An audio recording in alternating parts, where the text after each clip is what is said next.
तो देखिए हमारा जो आज का जो लेक्चर है इसका साइंस का वो ये है, जैसा कि आप सामने देख भी रहे हैं। अब मैंने कुछ फिगर्स सामने बना दिए। इसमें आपको जो पढ़ना है आज की क्लास में, उसमें आप 2 से 3 चीज़ों को आप बेहतर वे में कंप्लीट करेंगे। जैसे कि एक तो निकट दृष्टि दोष क्या होता है और एक दूर दृष्टि दोष क्या होता है, क्लियर, और साथ ही उसका निवारण। चूंकि एक ऐसा टॉपिक है स्टूडेंट के जो अक्सर एग्जाम में आता है, मैंने आपको बता दिया कि ये मान के चलिए कि अगर इंडिया में, मैं पूरे इंडिया की बात कर रहा हूँ, अगर कॉम्पिटिटिव एग्जाम की संख्या साल में 10 हो तो लगभग 6 से 7 एग्जाम ऐसे होंगे जहां से प्रश्न आता ही आता है। ठीक है, क्लियर। तो मैं यही कहूंगा कि कॉन्सेप्ट को ध्यान से सुने, बस सुनना ध्यान से है। जो चीज बताऊंगा उसे बस लिखते चलें स्टेप बाय स्टेप। ज्यादा लिखाई ना करके हमें कम लिखाई में सब कुछ समेटना है, ठीक है। तो उसी हिसाब से हमें चलना है। तो सबसे पहले देखिए मैं शुरुआत करूंगा, जैसा कि सामने जो फिगर बना हुआ है, ये जो स्टूडेंट जो मैंने बनाया है, ये आप देखेंगे, ये मैंने आंख बनाई है, क्योंकि हमें पूरा का पूरा एक फ्लो में पढ़ना है, जो चीजें क्लियर हो एकदम, ठीक है। दरअसल में स्टूडेंट ऊपर वाला, पहले मैं ऊपर वाले पर बात करूंगा। तो यहाँ आप देखिए लिखा हुआ है निकट दृष्टि दोष, यानी कि इंग्लिश में बोला जाता है इसे मायोपिया, क्लियर। सबसे पहले मैं यही बताना चाहूंगा प्रत्येक स्टूडेंट को कि निकट दृष्टि दोष जो है यानी कि मायोपिया, आप एग्जाम में इंग्लिश में भी याद रखिए। मैं बता रहा हूं कई एग्जाम्स मैंने ऐसे देखे हैं जहां पर निकट दृष्टि दोष लिखा नहीं आएगा, हिंदी में मायोपिया लिखा जाएगा। तो आपको क्लियर होना चाहिए कि मायोपिया होता क्या है, यानी कि मायोपिया ही निकट दृष्टि दोष है, ये जान लो, ठीक है। तो सबसे पहले आप देखेंगे यहाँ पे निकट दृष्टि दोष यानी कि मायोपिया। तो सबसे पहले मैं बताना चाहूंगा कि निकट दृष्टि दोष होता क्या है। देखिए ध्यान से सुनना प्रत्येक स्टूडेंट को। बाकी रही पीडीएफ की बात, पीडीएफ मैं आपके ग्रुप पे डाल दूंगा, क्लियर। वहां जाके आप घर उसे बहुत आराम से उतार लें, ठीक है। तो जिससे कि कॉन्सेप्ट क्लियर हो जाएगा। यहाँ पे बस सिर्फ समझें, मैक्सिमम समझिए, ठीक है। निकट दृष्टि दोष यानी कि मायोपिया।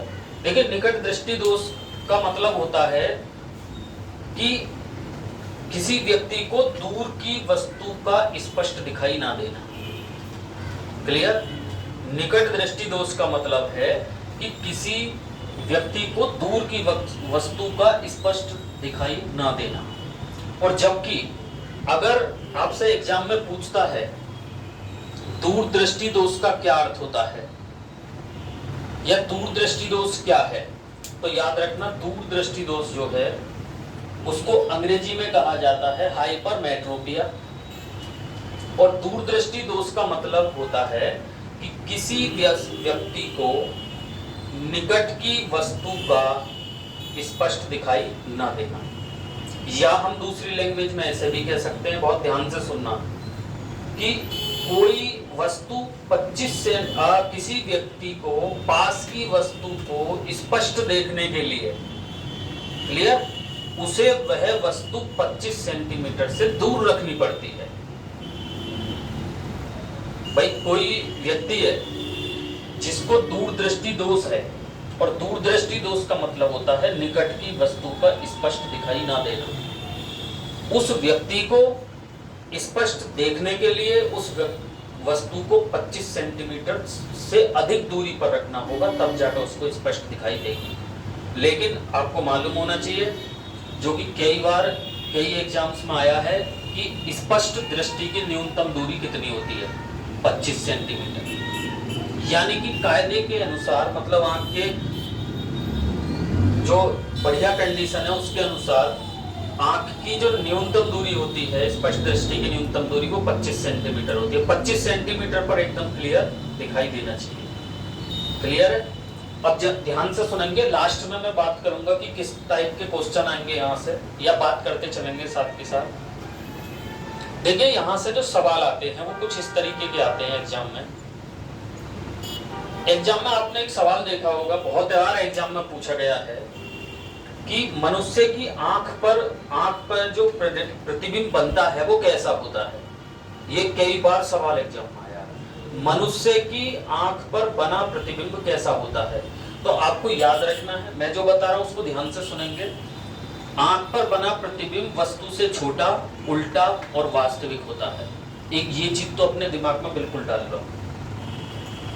ये लेके यूपीएससी से और बहुत छोटे लेवल तक भी में भी एग्जाम में आया है। मनुष्य की आंख पर जो बना प्रतिबिंब होता है, रेटिना पर जो बना प्रतिबिंब होता है वो कैसा होता है, आपसे मोस्टली एग्जाम में सीधा पूछेगा पहले ये। तो पहले जान लो बिल्कुल क्लियर, वस्तु से छोटा, उल्टा और वास्तविक बनता है, ये आपको जान लेना बिल्कुल एकदम, ठीक है। अब देखिए यहाँ हो क्या रहा है, यहाँ मैंने लिखा निकट दृष्टि दोष यानी कि मायोपिया। मायोपिया में क्या होता है स्टूडेंट, कि जैसा कि मैंने अभी बताया कि मायोपिया में होता है कि दूर की वस्तु का स्पष्ट दिखाई ना देना। तो आपसे एग्जाम में ये सवाल एग्जाम में बन सकता है कि निकट दृष्टि दोष में, निकट दृष्टि दोष के दौरान प्रतिबिंब कहां बनता है। सामान्य सवाल जो कि अक्सर एग्जाम में आता है, निकट दृष्टि दोष के दौरान प्रतिबिंब कहां बनता है। तो आप यहां देखिए, मैंने यहां पर दर्शाया है कि ये जो है समानांतर किरणें आ रही हैं जो कि अनंत से आ रही हैं, किसी वस्तु से मान सकते हो बहुत दूर से, ठीक है, ये नेत्र लेंस से होकर गुजरी है। तो आप देखिए मोस्टली जो हमारा जो रेटिना है वो यहाँ पे है, आंख में यहाँ पे है, ये मैंने इंडिकेट कर भी दिया है और भी अच्छा दिखाई देगा, ठीक है। हमारा आंख का रेटिना प्रतिबिंब कहाँ बनना चाहिए, रेटिना पर। भाई स्वस्थ आंख में जो प्रतिबिंब कहाँ बनना चाहिए, रेटिना पर। लेकिन आप देखो यहाँ ध्यान करके, ये रेटिना से पहले ही यहाँ पर मिल गई किरणें इस बिंदु पर, और इस बिंदु को मैंने नाम दे दिया P। तो सवाल आपके सामने आंसर आ गया, अब इतना ही पूछा जाएगा एग्जाम में, ये जान लो बिल्कुल क्लियर। निकट दृष्टि दोष के दौरान आंख में जो प्रतिबिंब बनता है कहां बनता है, तो आप कहेंगे रेटिना से पहले, रेटिना से पहले, क्योंकि रेटिना से पहले बन गया। यही चीज यहां से एग्जाम में सीधे सीधे पूछी जाती है, बिल्कुल जान लो। एग्जाम में जो आएगा वो ये आएगा कि निकट दृष्टि दोष के दौरान आंख में प्रतिबिंब कहां बनता है। ऑप्शन होंगे आपके रेटिना से आगे, रेटिना के पीछे, रेटिना पर। बात समझ रहे हैं? तो आपका आंसर क्या होगा, आपका आंसर होगा रेटिना से पहले। क्लियर है, क्लियर इतना। अब जस्ट आगे देखिए, अगर हम नीचे वाले पॉइंट्स पे देखें तो नीचे लिखा हुआ है दूर दृष्टि दोष। दूर दृष्टि दोष यानी कि निकट की वस्तु का स्पष्ट दिखाई ना देना, या हम ऐसे कह सकते हैं कि जो निकट कोई व्यक्ति है उसे पास की वस्तु का स्पष्ट दिखाई ना देना, उसे ही कहते हैं दूर दृष्टि दोष, ठीक है, हाइपरमेट्रोपिया। तो देखिए ये वाला जो पॉइंट है इसे थोड़ा ध्यान से देखें, स्पष्ट दृष्टि की न्यूनतम दूरी कितनी होती है। तो स्पष्ट दृष्टि की न्यूनतम दूरी होती है 25 सेंटीमीटर।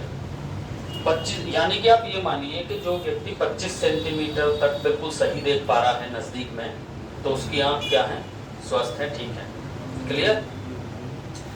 जबकि दूर दृष्टि दोष से पीड़ित व्यक्ति को कोई भी चीज स्पष्ट पढ़ने के लिए वह वस्तु या बुक जो भी है 25 सेंटीमीटर से दूर रखनी पड़ती है। आपने कई बार देखा होगा कि लोग ऐसे दूर करके पढ़ते हैं कई बार जब उनको दिखाई देता, तो वही चीज है, ठीक है। तो दरअसल में मैंने यहाँ पर इस तरीके से मान लीजिए ये एक रेंज है, एक रेंज बनाई है, यहाँ पे बिल्कुल ऊपर की तरह है, यहाँ से ये किरणें चली, ये कोई वस्तु है ऐसा मान लो, ठीक है, ये कोई वस्तु है ऐसा मान लो, ठीक है। अब यहाँ से किरणें चली और चलती चलती आगे चली, क्लियर। इधर देखेंगे सभी, और इसके बाद ये ऐसे करते हुए यहाँ लेंस, नेत्र लेंस से आगे की तरफ निकल गई और प्रतिबिंब कहाँ बना? प्रतिबिंब बना यहाँ पर जाकर, प्रतिबिंब बना यहाँ पर। रेटिना कहाँ है? यहाँ, ठीक है। रेटिना कहाँ है? रेटिना है यहाँ पे। प्रतिबिंब कहाँ बना? पीछे। यही क्वेश्चन एग्जाम में आएगा। ये क्वेश्चन एग्जाम में पूछेगा कि दूरदृष्टि दोष के दौरान प्रतिबिंब कहाँ पर बनता है? दूरदृष्टि दोष के दौरान प्रतिबिंब कहाँ पर बनता है? रेटिना के पीछे। निकट दृष्टि दोष के दौरान प्रतिबिंब कहाँ बनता है? रेटिना के आगे। क्लियर भाई? दूरदृष्टि दोष के दौरान प्रतिबिंब कहाँ बनता है? रेटिना के पीछे। निकट दृष्टि दोष के दौरान प्रतिबिंब कहाँ बनता है? रेटिना से पहले। क्लियर इतना? अब दरअसल में ये तो रहे रेटिना वाले क्वेश्चन कुछ। अब दरअसल में एक सवाल वो जो मैंने स्टार्टिंग में बताया वो आता ही आता है कि जो स्वस्थ आंख है, जो नॉर्मल आंख कह सकते हैं, उसकी जो है उस पर प्रतिबिंब कहाँ बनता है? तो सही जो प्रतिबिंब बनता है मनुष्य की आंख में, रेटिना पर बनता है। और आंख में जो बना प्रतिबिंब होता है रेटिना पर, वो कैसा होता है? ये कई बार एग्जाम में आया भी है। तो अभी मैंने बताया, उसे याद रखेंगे। वस्तु से छोटा, उल्टा और वास्तविक, इतना ही पूछा जाता है एग्जाम में, ठीक है। अब आपने एक क्वेश्चन देखा होगा एग्जाम में, बहुत बार एग्जाम में आया भी है, थोड़ा ध्यान देंगे इस बात पे। निकट दृष्टि दोष के निवारण के लिए किस लेंस का प्रयोग किया जाता है? तो निकट दृष्टि दोष का मतलब होता है दूर का न चमकना, यानी कि अवतल लेंस। क्लियर? और ये सवाल भी कई बार एग्जाम में आया है कि दूर दृष्टि दोष के निवारण के लिए किस लेंस का प्रयोग किया जाता है? तो दूर दृष्टि दोष का मतलब होता है निकट की वस्तु का स्पष्ट दिखाई ना देना, यानी कि उत्तल लेंस। अब यहां से थोड़ा सा ध्यान देंगे। सेम कंडीशन है, ये आंख की कंडीशन है बीमारी वाली, इधर देख लें सभी। अब मैं यहां पर एक लेंस बना देता हूं जिसका नाम है अवतल लेंस, ये मैंने लगा दिया। और ये आकाश देख लें, ऐसा होता है अवतल लेंस, ठीक है। जरा ध्यान देंगे सभी स्टूडेंट, यहां से कई बार सीधा सवाल आया है। अवतल लेंस किनारों पर कैसा होता है? मोटा, और बीच में कैसा होता है? पतला। ये जान लो बिल्कुल क्लियर। ये भी एक सवाल है जो कॉम्पिटिटिव एग्जाम में आता है। अवतल लेंस बीच में से कैसा होता है? पतला। अवतल लेंस किनारों पर कैसा होता है? मोटा। जबकि मैं इसकी बात करूं उत्तल लेंस की, तो यहां मैं उत्तल लेंस लगा देता हूं। और उत्तल लेंस में आप देखेंगे बीच में कैसा होता है? मोटा, और किनारों पर कैसा होता है? पतला। बात समझ में आई? यानी कि आप ये देखिए कि अगर आप इस फिगर को अच्छी तरीके से समझ गए तो जो टॉप के 8 से 10 सवाल हैं जो कॉम्पिटिटिव एग्जाम में बनते हैं, चाहे एग्जाम किसी भी लेवल का हो, तो आप इसी से क्लियर कर जाएंगे। जैसे कि अब एग्जाम में अगर आपसे पूछता है निकट दृष्टि दोष के निवारण के लिए किस लेंस का प्रयोग किया जाता है, तो निकट दृष्टि दोष के निवारण के लिए किस लेंस का प्रयोग किया जाता है? अवतल लेंस। क्लियर? और ध्यान दीजिए, अब मैंने अवतल बनाया तो ऐसा ही नहीं है, इधर दीजिए। अब इसने काम क्या किया अपना, इधर देखें सभी, इसने काम क्या किया अपना। अभी कहाँ मिली थी? अभी प्रतिबिंब कहाँ बना था? रेटिना से पहले, बिना लेंस लगे। अब जैसे ही चश्मा लग गया, ध्यान से सुनिए, अब कहाँ बनेगा प्रतिबिंब? अब यहाँ बनेगा रेटिना पर। बात समझ में आई है नहीं? यानी कि हम क्या कह सकते हैं कि अवतल लेंस का कार्य क्या हुआ? अवतल लेंस का कार्य ये हुआ कि जो बिना अवतल लेंस के आंख पर प्रतिबिंब जो बन रहा था रेटिना से पहले, उस अवतल लेंस की वजह से प्रतिबिंब कहां बन गया जाकर? रेटिना पर। इसलिए उस व्यक्ति को सही दिखाई देने लगेगा। बात आया कुछ समझ में? क्लियर? तो यानी कि हम कह सकते हैं अवतल लेंस का कार्य है कि एक इस तरीके से कह सकते हैं कि जो अवतल लेंस का जो मुख्य कार्य है प्रतिबिंब को रेटिना पर बनाना, ऐसा कह सकते हैं, प्रतिबिंब को रेटिना पर बनाना। तो इस बात को आप बिल्कुल क्लियर याद रखेंगे। और जैसा कि और भी याद रखना है कि अवतल लेंस की जो क्षमता होती है वो ऋणात्मक होती है। है। जैसा कि मैंने कल भी बताया है, ये हमेशा याद रखना है, अवतल लेंस की जो क्षमता होती है वो कैसी होती है, ऋणात्मक, और उत्तल लेंस की क्षमता कैसी होती है, धनात्मक। क्लियर सभी के? अब नीचे की तरफ देखें, जैसे ये मैंने उत्तल लेंस बनाया है, इधर देख लें सभी, जैसे उत्तल लेंस बनाया है तो उत्तल लेंस बीच में से कैसा होता है, मोटा, और किनारों पर कैसा होता है, पतला। ठीक है, अब यहां देखिए, जब उत्तल लेंस लगा दिया गया तो जो बिंदु, जो प्रतिबिंब उत्तल लेंस लगने से पहले बन रहा था, दूर दृष्टि दोष के दौरान प्रतिबिंब कहां बन रहा था, दूर दृष्टि दोष के दौरान रेटिना के पीछे। ये हमेशा याद रखना है स्टूडेंट, सीधा पूछा जाता है रेटिना, रेटिना के पीछे। ये सवाल बिल्कुल ऐसे ही एग्जाम में आता है कि दूर दृष्टि दोष के दौरान आंख पर प्रतिबिंब कहां बनता है, रेटिना के पीछे। और जैसे ये लेंस लगा दिया जाएगा सामने उत्तल लेंस, ध्यान से सुनना सभी, ये जब लेंस लगा दिया जाएगा तो प्रतिबिंब कहां बनेगा, यहां ना बनकर रेटिना पर। बात समझ में आया? ऐसा ही थोड़ी है कि लेंस लगेंगे तभी तो वो अपनी जगह बनेगा। क्लियर है ना? तो यहां से सीधा सीधा सवाल आपको याद रखने। देखिए कैसे सवाल होंगे, लास्ट एक बार बता के चल रहा हूं, बहुत एकदम छोटे से समय में अब संपूर्ण रिवीजन टाइप में देख लें। आपसे पूछेगा निकट दृष्टि दोष के दौरान प्रतिबिंब कहां बनता है, तो आप कहेंगे रेटिना से पहले। निकट दृष्टि दोष के दौरान, निकट दृष्टि दोष को दूर करने के लिए किस लेंस का उपयोग किया जाता है, अवतल लेंस। क्लियर? क्लियर है? इसके अलावा दूर दृष्टि दोष के दौरान आंख में प्रतिबिंब कहां बनता है, रेटिना से पीछे। ये सिविल सेवा में भी एग्जाम में आया, फिर भी याद रखना, रेटिना से पीछे। फिर जब उत्तल लेंस लगा दिया जाएगा, यानी कि कुछ इस तरीके का क्वेश्चन आएगा कि दूर दृष्टि दोष के निवारण के लिए किस लेंस का उपयोग किया जाता है, तो उत्तल लेंस। क्लियर? अवतल लेंस की क्षमता कैसी होती है, ऋणात्मक, और उत्तल लेंस की क्षमता कैसी होती है, धनात्मक। क्लियर? और जैसा कि मैंने आपको बताया है, ये चीज याद रखनी है, स्पष्ट दृष्टि की न्यूनतम दूरी कितनी होती है, 25 सेंटीमीटर, क्योंकि जिसको दूर दृष्टि दोष है, ध्यान से सुनिए, जिसको दूर दृष्टि दोष है उसको साफ पढ़ने के लिए अपनी जो वस्तु है, या साफ देखने के लिए जो अपनी वस्तु है, वो 25 सेंटीमीटर से दूर रखनी पड़ती है। क्लियर? तो इस बात को अच्छी तरीके से याद रखना है। फिर दोनों लेंसों ने क्या कार्य किया अपना,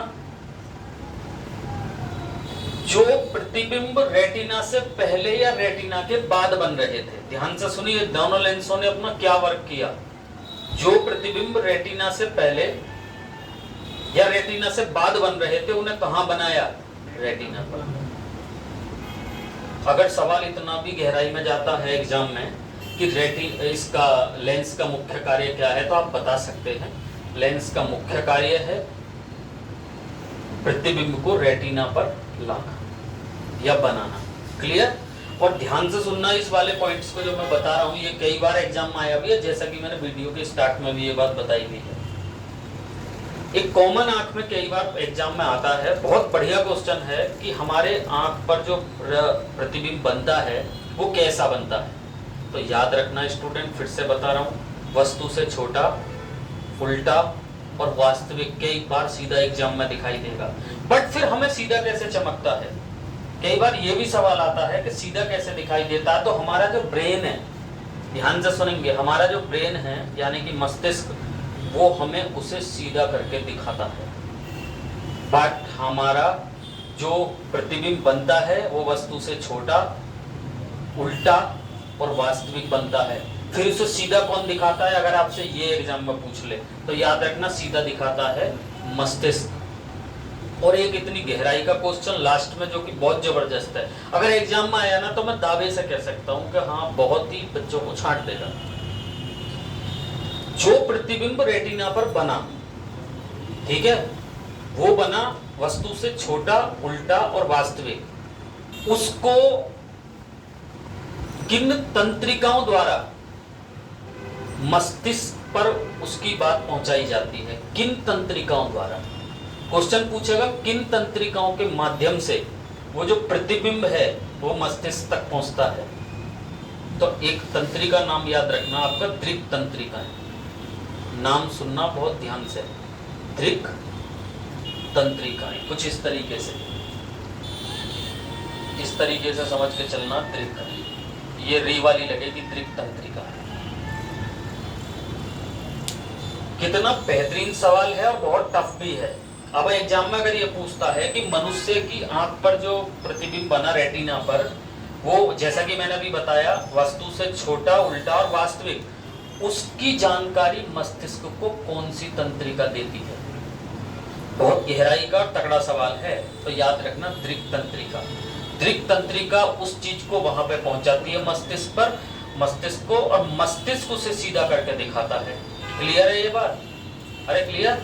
तो कम लैंग्वेज में ज्यादा समझना, ज्यादा चीजों को बेटर करना, ये अच्छी तरीके से याद रखना है। और एक लास्ट सवाल और है जो बहुत दमदार है। आप किसी भी चीज को देखिए आंख से, ठीक है, जैसे आप देखते हैं, तो एक सवाल एग्जाम में आ सकता है कभी भविष्य में कि कोई चीज आपने देखी तो मस्तिष्क में वो कितने समय तक बने रहती है, यानी कि एक बार देखने के बाद तुरंत जब आप वहां से अपनी निगाह को हटाओगे तो कितने समय तक मस्तिष्क में बना रहता है, उसका जो फिगर है।